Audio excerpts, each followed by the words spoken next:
Centuries for Mullaney and Clark as Nott showcase brilliant batting. The Bears arrive at Trent Bridge having secured their Division 1 status for 2020 by playing out a draw against title-chasing Essex at Edgbaston last week. The hosts, already relegated, would be looking to finish the season on a positive note. There was to be no coin toss, with Warwickshire bowling first on day one. Stephen Mullaney and Ben Compton opening for Notts, Compton stepping up from second team cricket, and they would make a solid start. Their batting has failed them at times this summer, but at Trent Bridge it was decent batting early on as they made their way to 25 for no loss, captain Mullaney with 24 of those runs. The opening pair would make a 50 stand, but not too much more, debutant Ben Compton leaving a straight one from Will Rhodes to depart for 14. But Mullaney was batting nicely, and he was the dominant player in the early stages as he made his way to a half-century off just 48 balls. At the other end, another wicket, Chris Nash the second wicket to fall, a loose shot off the bowling of Brooks. Mullaney would continue to put on a show as he plundered boundaries with ease. And he would remain unbeaten up to lunch. The score 136 for 2, skipper Mullaney racing to 90 off just 82 balls. 17 fours in there also. Mullaney's men will be desperate to avoid going winless this season. They were giving themselves a good chance here. Shortly into the afternoon session, Mullaney would reach his century. A superb knock, the 32-year-old getting there with a 19th four. And he was being wonderfully supported by Joe Clark, who had moved past his own half-century. The runs were continuing to flow throughout the afternoon, and Mullaney was finishing the season off in fine style. He would move past his 150 off just 140 balls, a devastating display. His fourth six of the innings would move him on to 169 runs and his career best first-class score. He was gone shortly after. Fantastic innings from the skipper coming to an end, looking for his sixth maximum, but could only chip Jeetan Patel to long off. Nott would lose their fourth wicket just before tea as Ben Duckett edged to second slip for a score of 8 runs.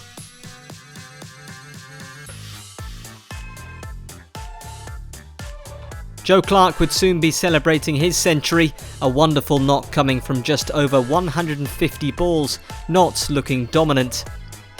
Joey Everson was batting well on debut, the 17-year-old moving to 25 with a square cut of Jeetan Patel, his fifth four.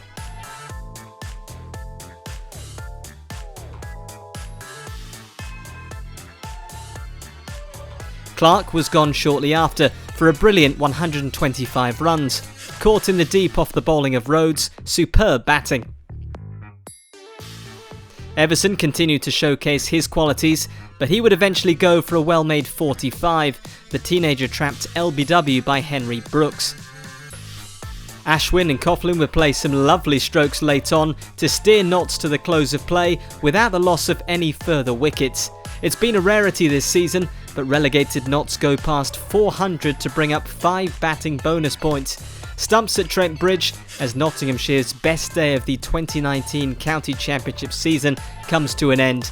Brilliant batting from Mullaney and Clark has put them well and truly on top after day one. Bat once again dominates ball as Sibley hits century. Relegated Nottinghamshire found their form a game too late at Trent Bridge as they piled up their highest score of the season against Warwickshire on day one of this match. Skipper Stephen Mullaney made a career best 179 and Joe Clark 125, his first century since his debut in April, as Notts reached 425 for 6 at the close. The question on day 2 was how big a score could Notts rack up? Well, Ravi Ashwin was to go early in the morning session, the India all-rounder nicking Warwickshire paceman Henry Brooks behind on his way for 38. Notts were then 8 down as Fletcher would depart for 10 runs, edging one from Hannon Dolby to Gully. Paul Coughlin was still there, but then he would fall just 1 run shy of his half-century, George Garrett trapping him LBW to leave Notts 9 down. And the innings was wrapped up soon after, Zach Chappell flapping at a short one from George Garrett and edging to slip, Notts all out for 498 runs. Dom Sibley and Will Rhodes would see out the 8 overs before lunch unscathed for the Bears, the score 24 for no loss.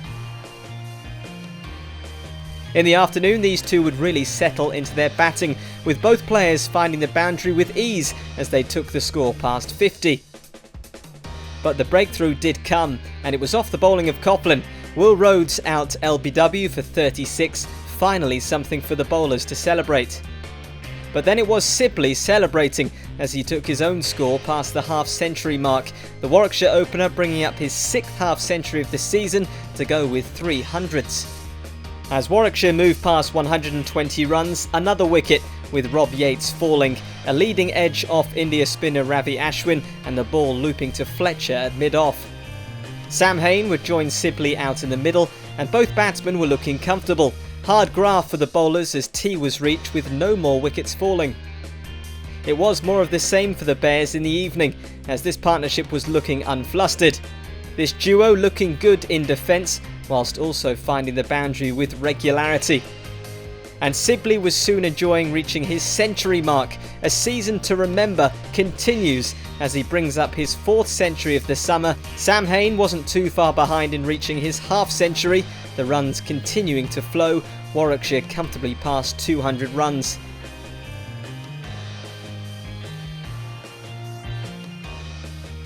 And stumps were reached without any further wickets falling. Another day of complete dominance with the bat coming to an end in Nottingham, with Warwickshire 264 for 2, Sibley on 115 unbeaten, with Hain looking good on 67. Dom Sibley carries his bat to hit double century. England prospect Dom Sibley scored a century as Warwickshire's batsman hit back against Nottinghamshire on day 2 at Trent Bridge. In front of England selector James Taylor, Sibley hit an unbeaten 115 to help Warwickshire close at 234 runs behind Nott on 264 for 2. Sam Hain batting nicely at 67 not out alongside Sibley. Could these two continue on their merry way on the morning of day 3? Well, the new ball did the trick for the bowlers, Sam Hain pushing forward to Luke Fletcher and the ball flying off a leading edge to cover. Another wicket soon fell, Blatherwick striking to remove Lamb, Sibley still there on 135 though. Liam Banks came to the middle and played with aggression, firing to the boundary. But his bright and breezy innings was brought to an end by Copeland for 41 runs off just 39 balls. Then the 150 was up for Sibley as he fired his 21st boundary, fine display once again. Lunch was reached with the Warwickshire score 381 for 5, Dom Sibley batting for almost 7 hours. After lunch, Warwickshire would reach the 400 mark and maximum batting points in the 109th over at Trent Bridge. The two batsmen were looking confident, but then Michael Burgess was out for 31, bowled by Mullaney, Dom Sibley closing in on his double ton. But before he could reach that milestone, the 7th wicket fell. Henry Brooks didn't last long, skying Mullaney to mid-off for 8. Sibley would then pass the 200 mark, his 2nd double century of the season. It took him 406 balls with 28 fours. He wasn't done yet. Jeetan Patel went soon after for 9 runs, again Mullaney the bowler. Warwickshire 9 down with Hannon Dolby the next to go. The last man to join Sibley in the middle was George Garrett, and Garrett was out for a duck. It meant Sibley carried his bat unbeaten on 215, a brilliant knock. And that final wicket meant the tea break was taken. Notts began their 2nd innings at Trent Bridge, and Stephen Mullaney was gone 3rd ball, the captain nicking Oliver Hannon Dolby to slip. 1 wicket soon became 2, batting suddenly looking much trickier at Trent Bridge. Chris Nash missing a straight one from Hannon Dolby and it smacked him plumb in front. Joe Clark out in the middle now and he was looking in fine form once again after his 1st innings century, things settling down after those 2 early wickets. But then the 3rd wicket came, Ben Compton edging Jeetan Patel behind for 13, the score 46 for 3. And Notts were stumbling big time, the 4th wicket falling as Ben Duckett was bowled for 4. Joe Clark was still there though, and he moved past his 50 off just 59 balls. With overs running out on day 3, still time for another wicket, debutant Joey Everson bowled for 12 off Hannon Dolby. Stumps did arrive at Trent Bridge, with the hosts in a bit of trouble. Joe Clark is still there on 59, but they've lost 5 wickets and lead by just 115. Interesting day to come tomorrow. Another Sibley century helps Warwickshire win late on day 4. Dom Sibley hit his second double century of 2019 for Warwickshire against Nott on day 3, and in the process he carried his bat as Warwickshire enjoyed a fine day against relegated Notts at Trent Bridge. Notts would have to bat at least another session, you feel, otherwise they were in real danger of losing a 10th game of the season. Joe Clark resuming on 59 for the relegated hosts at Trent Bridge, with Paul Coughlin for company. Warwickshire would have fancied their chances with Nott's lead only standing at 115. And early on there was an early wicket. Paul Coughlin poking at one outside off stump from Henry Brooks and a feather through to the wicketkeeper. Nott's 6 down and only 132 in front.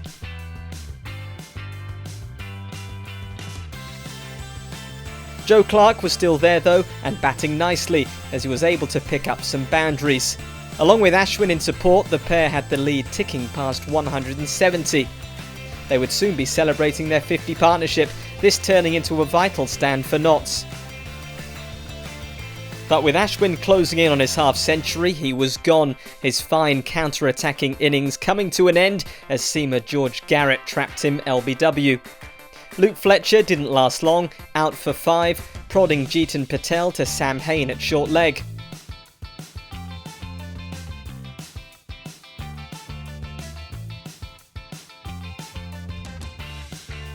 With wickets falling around him, Clark was then celebrating his century, his second 100 of the match as he punched Jeetan Patel through cover for 4.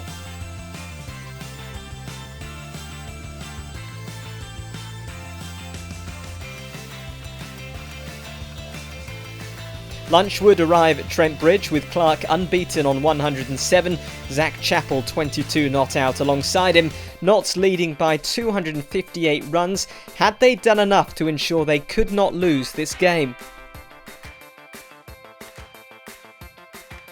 In the afternoon, Notts were soon 9 down. Zach Chappell trying to biff Jeetan Patel through the leg side, but picking out Liam Banks at mid-wicket.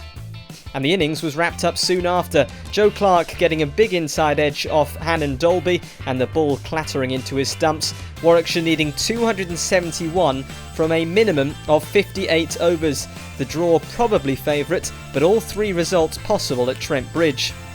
How would Warwickshire start in this run chase? Well, in confident fashion, with both Sibley and Rhodes playing nicely. Fine attacking play from the openers as they raced towards the 50 mark. And the opening pair weren't stopping there as they continued to flow, Dom Sibley moving past 250 runs in the match. This opening pair would make it through to tea unbeaten on 82 for no loss, still a minimum of 36 overs left to get 189 runs. A steep task, but with 10 wickets in hand they had a chance. And it was more of the same in the evening. Will Rhodes wasn't to be outshone as he danced down the track to hit Ravi for 6. But then a crucial breakthrough, Rhodes trying to slap a short and wide ball behind point and was caught at third man, gone for 68, Warwickshire 146 for 1. With 19 overs left, Warwickshire needed 115, the task was looking tricky. But Ravi Ashwin would then leave the field through injury. Sibley was then enjoying yet another century, his 5th century of the season, to go with an unbeaten 215 in the first innings. Warwickshire now needed 64 off 11 overs, and shortly after being dropped, Sibley was out, bowled by Coughlin for 109. The Bears were closing in on the win though, as the overs ticked down. Hain and Burgess put on the afterburners and up the ante, firing boundaries at will to see the target becoming a reality. And the match was sealed with Lamb hitting the winning runs, Warwickshire playing a blinder in this chase, a superb effort to chase this target down. At lunch, any result was a possibility, but the Bears, with Dom Sibley once again leading the way, have turned this match their way. Tough result once more for bottom place Notts. Oh,